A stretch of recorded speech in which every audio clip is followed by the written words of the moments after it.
आताची सर्वात मोठी न्यूज, शिवसेना भाजपकडे बहुमत असताना अजितदादांना सोबत का घेतलं? चुकी झाली वाटतं. सीएम शिंदेंनी दिलं उत्तर. विधानसभा निवडणुकीसाठी मतदानाला अवघे 5 दिवस शिल्लक राहिले आहेत. राजकीय पक्षाकडून प्रचाराचा धडाका सुरू आहे. एकमेकांवर आरोप प्रत्यारोपाची राळ उडवली जात आहे. विधानसभेच्या पार्श्वभूमीवर मुख्यमंत्री एकनाथ शिंदे यांनी लोकमतला दिलेल्या मुलाखतीत शिवसेना भाजपने अजित पवारांना सोबत का घेतलं आणि ही चुकी झाली असं वाटतं का यावर उत्तर दिलंय.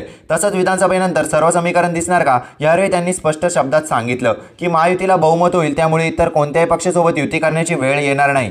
शिवसेनेत फुटीनंतर भाजपसोबत एकनाथ शिंदे मुख्यमंत्री झाले तेव्हा शिवसेना भाजपकडे बहुमत होतं. त्यानंतरही युतीने अजित पवार यांना सोबत घेत महायुती केली. ही भाजपची चुकी नाही का? लोकसभेत याचा फटका बसला असं वाटतं का, असा प्रश्न मुख्यमंत्री एकनाथ शिंदे यांना विचारण्यात आला. यावर एकनाथ शिंदे यांनी सांगितलं की फडणवीस यांनी याआधीच यावर भाष्य केले. शिवसेना भाजपची युती हे वैचारिक आणि भावनिक आधारावर आहे. युतीचा पाया हा बाळासाहेब ठाकरे यांचा हिंदुत्वाचा विचार आहे, पण अजित पवार यांच्यासोबतची युती ही राजकीय स्वरूपाची आहे. राज्यातला विकास पाहून आणि केंद्रातील मोदी सरकार देशाला आर्थिक महासत्ता बनवत असल्यानं मोदीच्या नेतृत्वातील विश्वास ठेवून अजित पवार हे आघाडीतून बाहेर पडले आणि ते महायुतीत सामील झाले. महाविकास आघाडीचे नेते शरद पवार हे एकनाथ शिंदेवर टीका करत नाहीत आणि शिंदे सुद्धा शरद पवार यांच्यावर टीका करत नाहीत. तर निवडणुकीनंतर पवार शिंदे एकत्र दिसू शकतील का, असंही मुख्यमंत्री शिंदेंना विचारण्यात आलं. त्यावर उत्तर देताना शिंदे म्हणाले की विधानसभा निवडणुकीत महायुतीला बहुमत मिळेल, त्यामुळे इतर कोणत्याही पक्षासोबत युतीची वेळ येणार नाही.